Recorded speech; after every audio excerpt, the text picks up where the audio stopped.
Greetings, listeners, domestic, international, and extraterrestrial. I am a very stuffy Dave Reed. And I'm Kristen Riley, and this is The Cast Files. I am a nerd who has somehow never seen The X-Files. And I watched it when it originally aired. I do not remember this episode. That's good. I meant right now. Oh. You've already purged it from your memory? The Cast Files is a podcast where we watch and discuss every episode of The X-Files, spoiler-free. Today we are discussing Season 2, Episode 7, 3. Not Episode 73. No. The title of the episode is 3. The number 3. Not the word 3. No. The number 3. Yes. Not confusing whatsoever. No, it's fine. Everything's fine. It was written by Chris Rupenthal, Glenn Morgan, and James Wong. The 3. The 3. I didn't even put that together. I was just thinking, that's too many people writing one episode. As we can tell. And yes, that's why it's all over the place. It's certainly not the fault of the director, David Nutter. It isn't. Who has now directed 9 episodes.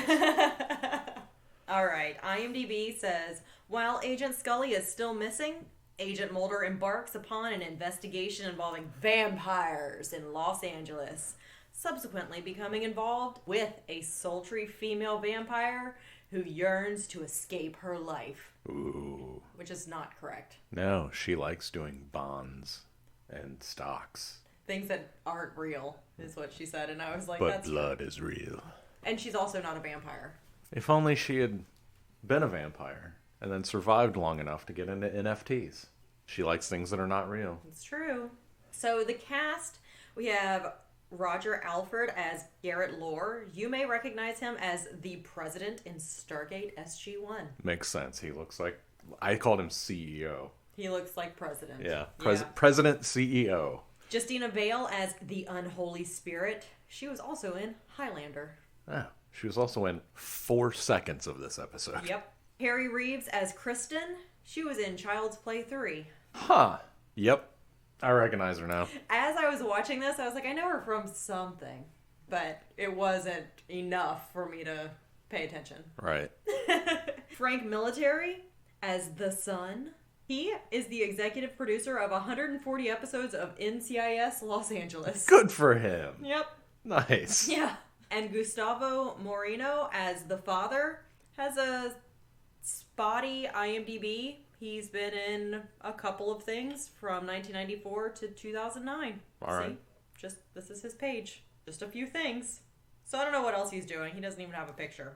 He was in Underdogs, Born to Lose. He was the priest in Malvolio, the magician. Excellent. All right. So we start off in Hollywood Hills, Los Angeles, California, 12:41 a.m. It is night. We are at the exterior of a nice house in Southern California with helicopter views of forest fires, which is a running theme for living in the United States now. It used to just be California had a fire season, and now it's like the entire West Coast. Yep. Good job, everybody. An older man, Garrett Lore, stands drinking a glass of red wine. He spills a drop on his white shirt. Foreshadowing. Wow, that's deep. He says, "Damn," as he goes inside his house. I do every day. He also says, "There's ash in the wine from the fires in Malibu Canyon. You can almost see from here." Guess you can almost see them from here? Yeah, I guess. The fires. Yeah. All right. He's having a nice night at his nice home with his nice wine. Being all existential. And then we find out that he sent his family away on vacation so that he could have an affair with an escort he met at a corporate party. Yeah, but he doesn't usually do that. Right, because normally he pretends that he has to work late or he goes on a business trip. So technically true. So I hope that he sent them someplace nice. Where do you think he sent them? Over the hill into the fires. Oh, God. Wow. All right. You can almost see them from here, burning my family. I've tied them up to that tree. They get in a hot tub. He's leaning back as she's kissing his forearm. Yeah, that's hot. Yes, I forgot to mention that this whole episode is very steamy. This is so sexy. At least I think it's supposed to be sexy. It's their second attempt at a sexy episode, and what are these people like in their private lives? I don't want to know. It's rough. Yeah, there is sex later, and when that started, I was like, oh, this is supposed to be sexy. Oof. Oof. So anyway, as she's kissing his forearm, she bites it and then starts drinking his blood. He pushes her away just violently. It's the most violent part of the entire episode. Oh, I'd say there's one part more violent at the end. But she does that without fangs. Yeah. How much bite force would it take to bite through skin? Also, that would hurt so bad. Yeah, he doesn't. They zoom in on her throat where she's like gulping his blood, but it would hurt so bad. Blunt force trauma with your teeth. Yeah. Well, he pushes her away, and some dude with an empty syringe and another dude join the hot tub party. Yeah. So now that we know the end of the episode, this is incongruous with the ending of the episode. Yes, it is. So I guess we're just gonna go with bad mistake. Also, the silhouette of the woman at the beginning is not the same woman at the end. Well, no, that's definitely Kristen in the hot tub. Okay. That's why it's so incongruous. Yes. Because the father and the son attack, and then she doesn't know that they're in town or something. Yeah. Well, moving on. Yeah. The X-Files office is... Oh, it has been shuttered. Remember? Yeah. And way that they close an office in the FBI building is by putting plastic tarps over everything. Yeah, they don't use that space for anything else. They didn't file anything away. They didn't move anything. No, they just covered everything in plastic. I feel like if you're just going to lock it away, you just can lock the door. But no, they bothered to put tarps on everything. Well, so it doesn't get all dusty. For what? I don't know. I would use that space for something else. If I'm shuttering a department. A department of one room. One person. One person and one person to watch that one person. Yeah. Well, we can tell that it's the X-Files office for a couple of reasons. And the main reason being that Mulder goes in there and changes the bikini calendar from May to November. From Hammer Month to Saw Month. That's right. He opens a filing cabinet, then a folder, and removes the new X-File marked Dana Scully 73317. He puts the file in the cabinet, then removes Scully's glasses and badge. Why is Scully an X-File? Doesn't make any sense. We know exactly who kidnapped her. I would think that the Bureau is assuming that she's been murdered and buried somewhere. Not kidnapped by aliens? Or the cigarette-smoking organization? Or whatever is impregnating her with an alien baby. Sigh. He takes the gold cross necklace from inside the bag and puts the badge and glasses in a baggie and puts it in a filing cabinet and closes the drawer. So basically he's filing away Dana Scully, except her cross, which he's going to wear. Well, that's so sweet. His phone rings. Next shot is in Los Angeles again. We see a shot of a plane dropping red powder fire retardant over Southern California. We're outside of Lore's house. It is a crime scene, and Detective Nettles is in charge. How in the hell did Mulder get to LA so fast? I have no idea. They have to have some sort of teleportation device. Otherwise, insane. I know, because this happened last night, so they would have found him maybe... Like, they're investigating it right now. Yeah. There's no... Time doesn't mean anything. There is some agency rivalry stuff where the detective's like, this is LA. We've seen a weird thing or two. And I'm like, you guys have done most of it. The detective is kind of cagey about what's going on, and Mulder's like, I know exactly what this is. There's writing on the wall in blood. Yeah. And then the guy's like, what? How do you know? Okay, you can have this case. And I was a little surprised, or at least excited, thinking that this was going to be a cult episode. Yeah, it sort of is. I know, and you're like, well, it probably will be kind of, but it wasn't the kind that I like. No. There's no bears. No. There's no old people jumping off cliffs. No. There's no... Flowers. Giant flower dresses. There's none of it. So Mulder explains all the other murders. He's been waiting for 3 months to find these 3. 3 is just all over the place. He has also profiled them already. Oh, because he knows about them. Sorry. I was thinking on the plane. Yeah, because teleportation device. They've done this. This is at least their third time doing this. Yeah. I think it is their third time. I told you. Yeah. 3. Their need is insatiable, but murdering for blood risks exposure and capture. If my profile of the previous cases holds true, they've been living in the city and working near blood products for the past month. Alright. So the killers are murdering 3 people in each segment, in each whatever. He describes who they are, and the killers are the Father, the Son, and the unholy spirit. And they're killing fathers, sons, and people associated with New Age spiritual practices. So this rich dude was the father of the cycle, I guess. Yeah, clearly. He's got 3 sons. The cop doesn't trust FBI without a partner. Although he does say, in other circumstances, I would really love to have you on this case, but we can't provide resources to you. No, he says he would love to have him on the case, but he can't give him anything. He's concerned about not having a partner. He doesn't think Mulder can do it all alone. But he doesn't know Fox Mulder. And he doesn't know Mulder needs only one thing. A phone book. That's right. I looked up real-life vampire cult to see. I knew something had to come up. And I did find this. Roderick Justin Rod Farrell is an American murderer and cult leader. He was a member of a loose-knit gang of teenagers from Murray, Kentucky, known as the Vampire Clan. Wow. Burrell claimed to be a 500-year-old vampire named Visago, a character he created for himself after becoming obsessed with the role-playing game. Vampire the Masquerade? Correct. But he didn't have a clan? Nope. Just the Vampire Clan?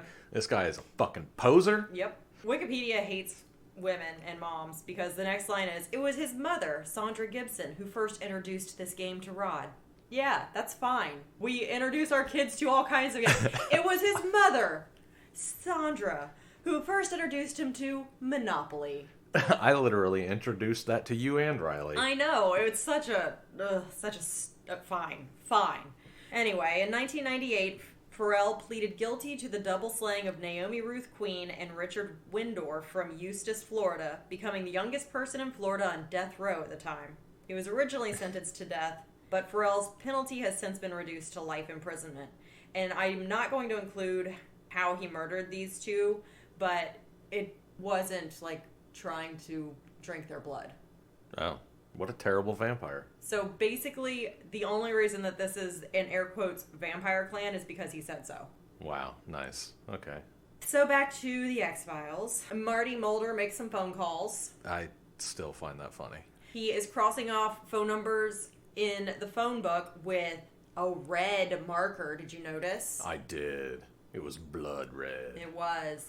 And he finds, I don't even know what he was asking. He was asking about new hires. Okay. And he got Frank the Night Watchman. That's right. Okay, so he goes to the blood bank and pulls a Mulder by pulling his gun on an employee who's just doing his goddamn job. It was egregious. It was. And then Maxwell, the employee, drops the vials of blood because... Light bulbs. I thought it was light bulbs. It's light bulbs. Well, he drops stuff. Yeah. And then there's blood later that gets spilled everywhere. Yeah, Frank/John is sucking out of a blood bag. Yeah, it's so stupid. So if these guys aren't vampires, that would make you so sick. And they're not vampires.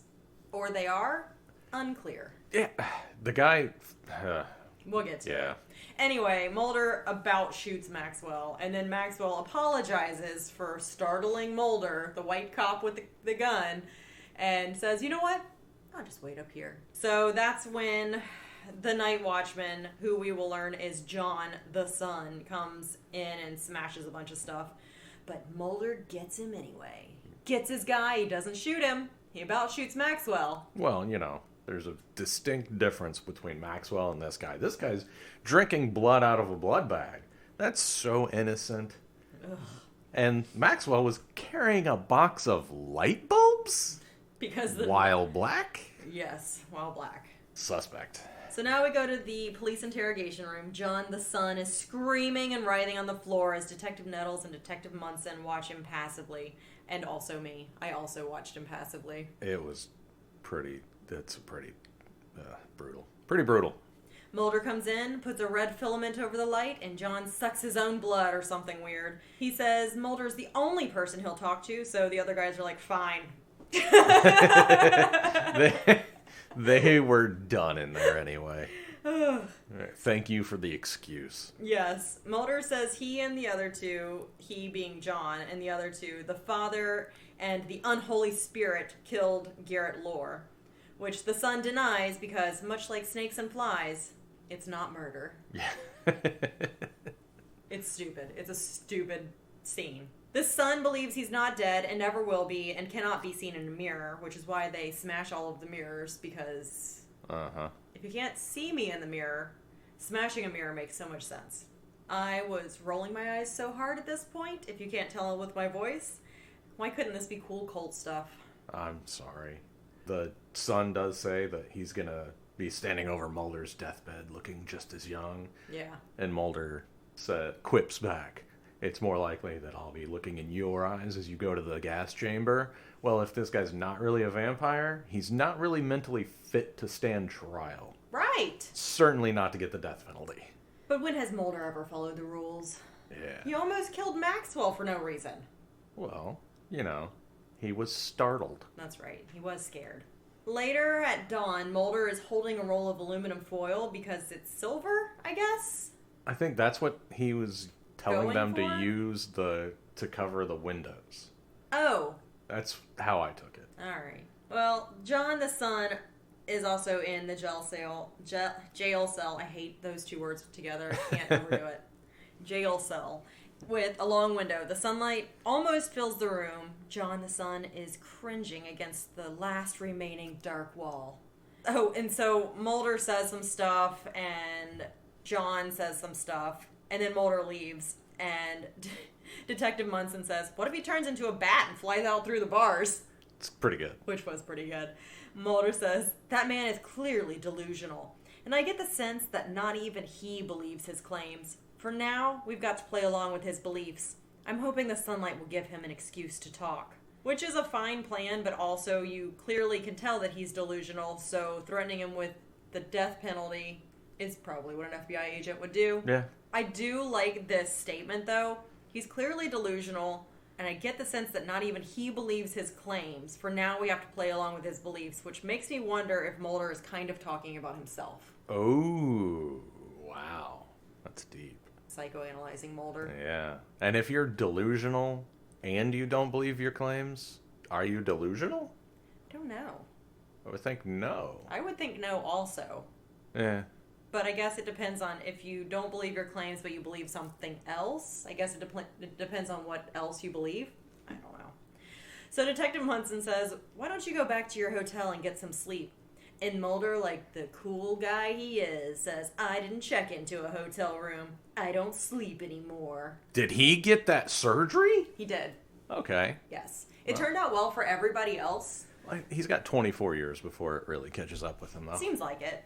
And I guess that's also alluding to the vampires not sleeping at night. I think they're trying to do some tricky stuff with these lines, and it's just... Oh. It's fine. 2 hours later in the cell, the sun reaches John the son's feet. He begins screaming as smoke rises from his feet and tries to press as far against the wall as he can. The guard outside the cell yells, "Number 4, right away!" There's a bunch of screaming, and they open the door. 3 guards, Ooh. Wow. stand in the open doorway, and nobody does anything while this guy skin burns himself to death. So if this guy is a human with a bad skin condition that makes him vulnerable to sunlight or whatever, stand in front of the sun. Why does his feet start smoking when they're covered? Because nobody is paying attention to whatever the story of this is supposed to be. Each of the 3 guys who wrote this wrote different parts, and nobody edited it together. One guy thinks they're real vampires, one guy thinks they're not. Yes. Okay. They never spoke about it, and there was no editor. So, John burns to death or something. A little bit later in the cell, we see the coroner, who is Dr. Browning, and Mulder looking at John's burned body. Do you want to be Mulder or Dr. Browning? I'll be the doctor. Okay. And now for Cast Files Theater. The guards found no flammable materials. I had believed that this man's illness was psychological. There is a condition known as Gunther's disease. Congenital... Why did I become the doctor? Because you're a doctor. Congenital Erythropoietic porphyria, creating cutaneous photosensitivity. I'm familiar with porphyria. It's an affliction which causes lesions and blisters when skin is exposed to sunlight, not fourth-degree burns. Sufferers may have a hemodeficiency, which can be supplemented by a small ingestion of blood. Not the kind of bloodthirst this man had. It's probably ignorance of porphyria. However, that word makes me want to say poly something. Porphyria as a disease that led to the creation of vampire myths in Asia in the Middle Ages. I had dismissed the possibility of the actual existence of such a creature as myth. Staring at you throughout your speech. You are really upsetting me on several levels. Thank you. You're welcome. It's my job. That was Cast Files Theater. So I looked up Gunther disease just to see if there was anything about the light sensitivity, because you mentioned doing a quick look. At porphyria. And there was nothing. So Gunther disease has this little bit. Exposure to long-wave ultraviolet light causes the affected skin to thicken and produce vesicles that are prone to rupture and infection. Ew. These secondary infections, along with bone resorption, can lead to disfigurement of the sun-exposed face and extremities. Ugh. Which... sounds awful. It does. It sounds really painful. But not instant death. No, it's not what happened to this guy, but man, yikes. Rough. Mulder spots an ink stamp, as though this guy was rocking out at a club on his time off. Hell yeah. And now we go to Club Tepish. Actually, it's not Boocha Boocha. It's... I kept trying to think of a fun, different name for this band, because it reminds me of a knockoff of My Life with the Thrill Kill Cult, but I couldn't think of anything clever, so... Oh. Your Life with the Thrill Kill Cult is what I'm going with. All right. There's also vampire movies on the TV screens, and Mulder is very out of place in his suit, as usual. He goes over to a woman who's sitting alone. He sits down and asks something about how does she define normal. And she says, I don't define normal. He says, normal is what I don't feel like. Yeah. It's real sexy. Is it? Yeah, sure, why not? She plays a cold read trick on Mulder, and he's done. He's down for the count. She takes him to a couch, pricks her finger with a hypodermic needle, clean from the pack, so... Good job there. Good on her for hygiene. Then offers her bloody finger to Mulder, who gets out of it by saying... AIDS? It's so jarring. It is. And I can't... In 2021, I have forgotten about the panic of the AIDS epidemic, but it was just sheer panic from everybody at the time. But I can't imagine this not being jarring in 1994 as well. Oh my gosh. And then she replies like a heartless beast, I wish I could die. Ugh, yeah. Which is not the response to AIDS. No. She goes to find some other man to lick her finger blood. But they show a pan of the father at the bar. Oh, yeah. Biting into his own hand, which makes me pause again and say, what is the nutritional value of your own blood if you are a vampire? That's already your blood. That's like me eating my own arm. It would work. It would, actually, now that I think about it further. Snowpiercer. After I made that connection of eating my own arm, I guess it would work. Okay. All right. Okay. Great. We go to 8426 Melrose Avenue, which is Raw Restaurant. Raw, raw, raw.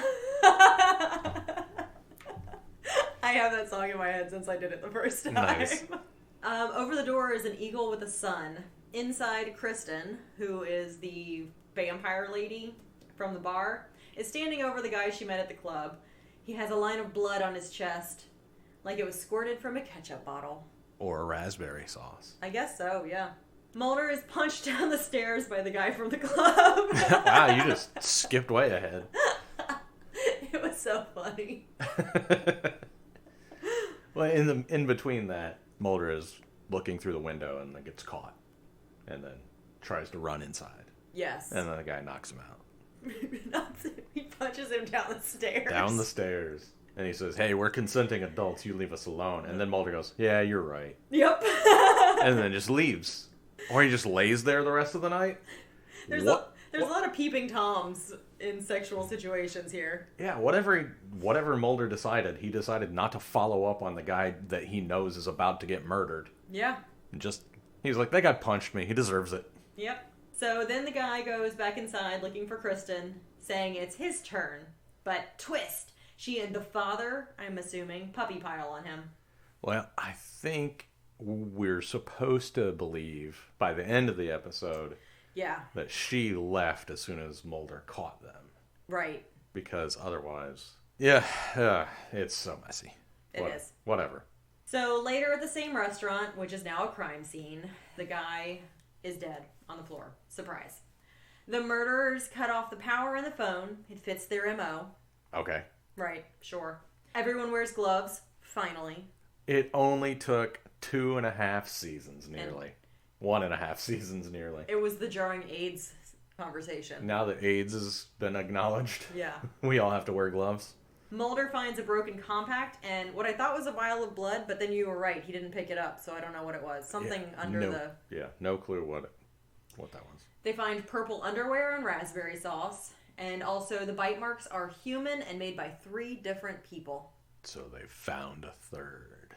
Apparently. Mulder goes back to the police station. He's looking at the file on Kristen. It says Kristen Killer. But they pronounce it Killar. Which is dumb.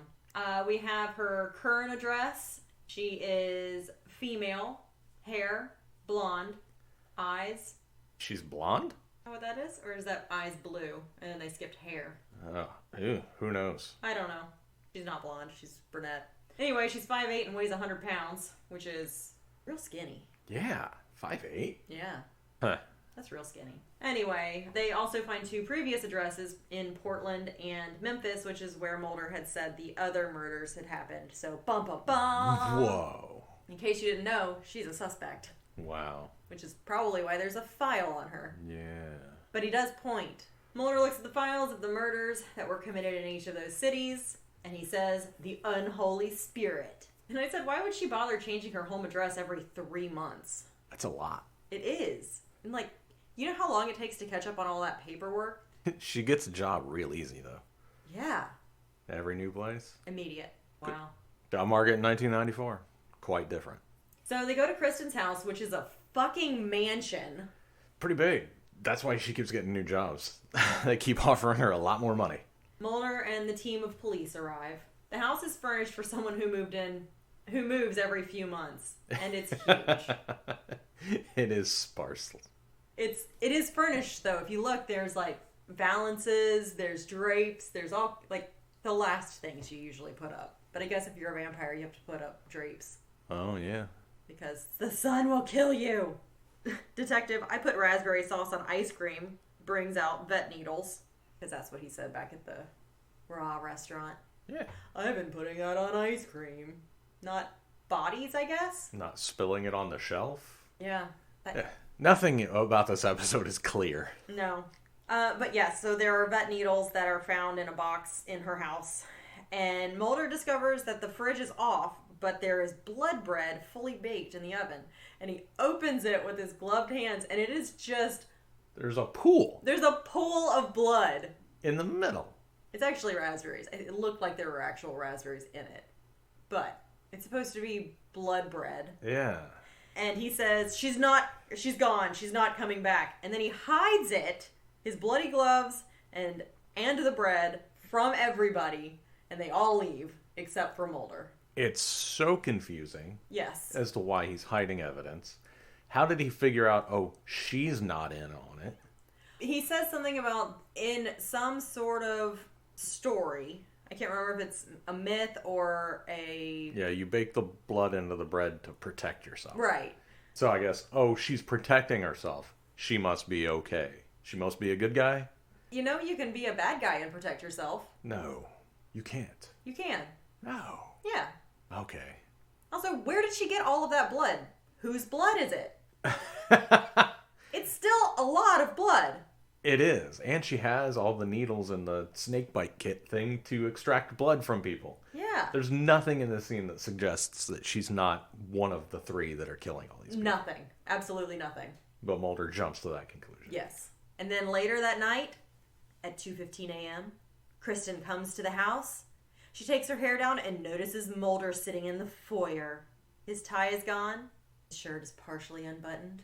And apparently this is supposed to be a sexy scene. It is so sexy. It's so sexy, I didn't write anything down, so go ahead.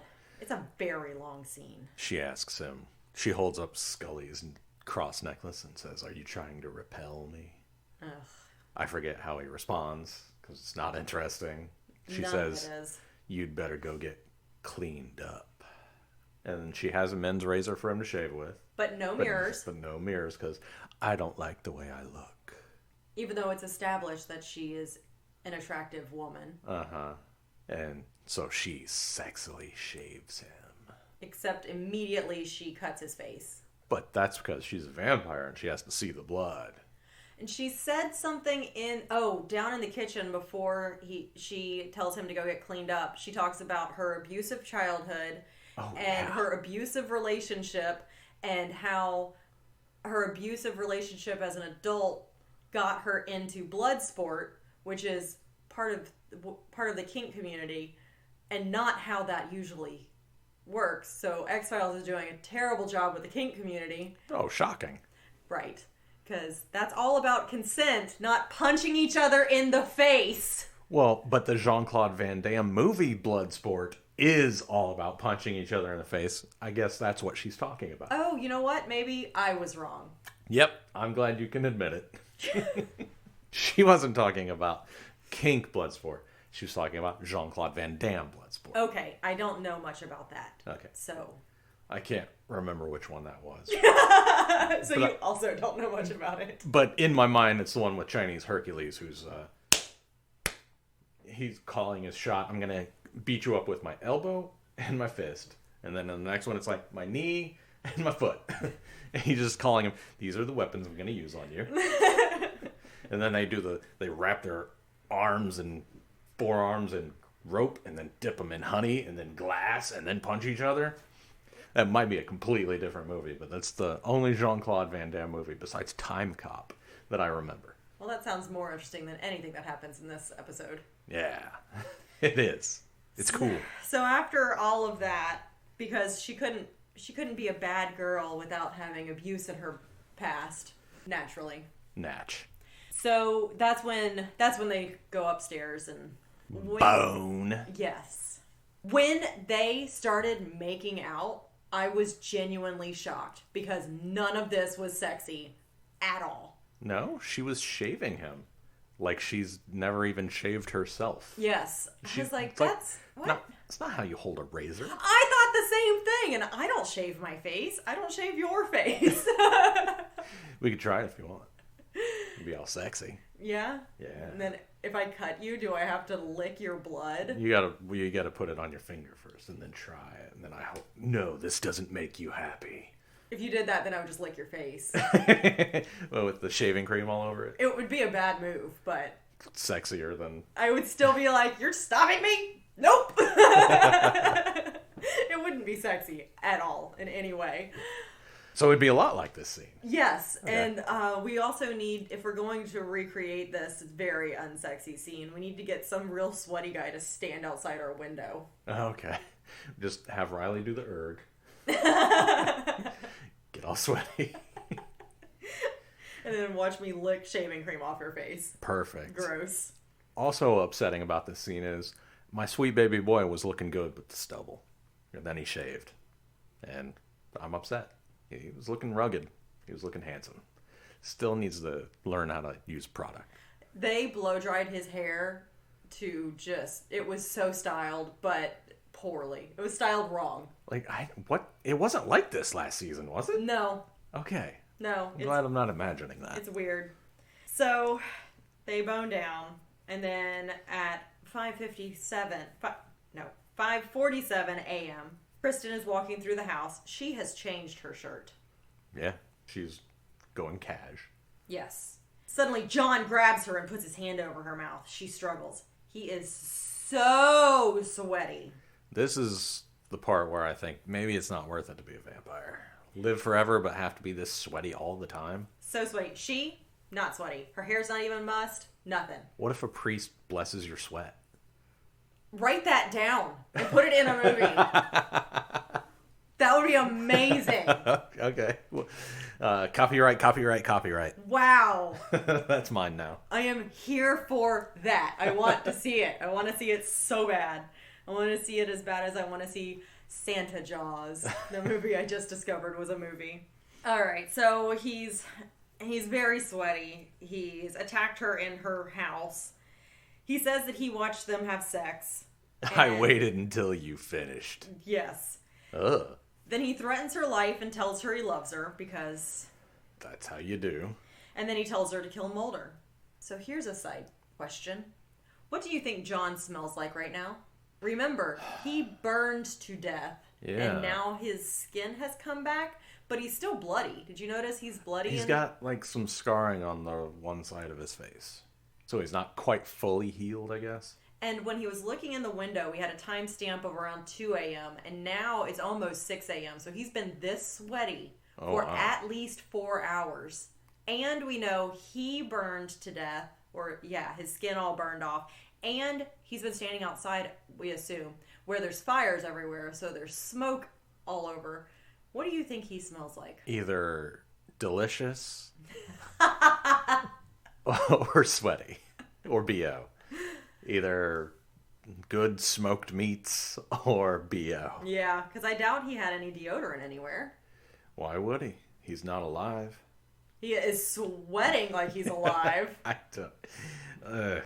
So Kristen goes in to see Mulder, who's fully dressed and was sleeping in a chair. Why not?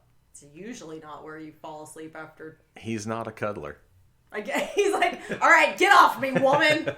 This is your house, so you can keep the bed, but I'm going to go over here. Wow. He's like Morris Day. I really like to sleep alone. Leave your number on the table by my database. I love you, but you got to go. Wow. She looks like she's going to stab him, but instead stabs the father several times, who's been hiding in the shadows. Apparently both of them were watching. Wow. Yeah. Which is, again, fine if that's your kink and everybody has consented. But nobody has. No, but nobody has in this case. So Kristen and Mulder run to the garage where they meet the new vampire replacement. She's Romanian and doesn't last very long. She's not the new one. She's the original one. I got confused. Yeah, because it's confusing. Because in the first scene, it's Kristen. Or at least, yeah, because it definitely is, right? It's definitely not the Romanian. Yeah. Whatever. It's not worth Okay. debating too much. So they meet the third in the garage. She jumps on the hood of the car and then punches through the roof and grabs Mulder out of the car. Like, so this lady really is a vampire because she's super strong. Yeah! Wanted to see her for more than 4 seconds. Right? But then Kristen climbs over into the driver's seat and hits the gas and knocks the unholy into a wooden peg that was on the wall, impaling her and killing her. Just right through the back of her head. And she was the most interesting person in this whole episode. Yeah. Well, Kristen sends Mulder inside to retrieve her abusive ex, saying she won't leave without him, which we're like, what? None of this makes sense. Nope. And then we hear her pull out of the garage, so she leaves Mulder. And you can faintly hear her saying, "Sucker!" Yes. So then Mulder runs after her and finds the car right down the hill. Because she had doubled back. Yes, to pour gasoline all over the house. And you can faintly in the background hear her going, "Double sucker!"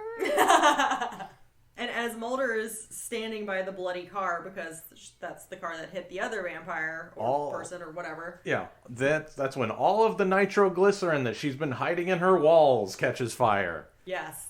The entire house explodes in the biggest explosion, but this is where we discover that she isn't a vampire, wasn't a vampire, is going to become a vampire, or believes she will. She's not murdered anybody, and she says, well, I will murder myself. But then she murders John also. And she had just murdered that other lady in the garage. So she actually had murdered somebody. Oh, yeah. Like, just now, Just now. She Yeah. had just murdered somebody and forgotten. Wow. Harsh, man. But the whole place explodes. Mulder is far enough away. I guess that's why she drove away, to get him out of the house. I guess so. So dumb.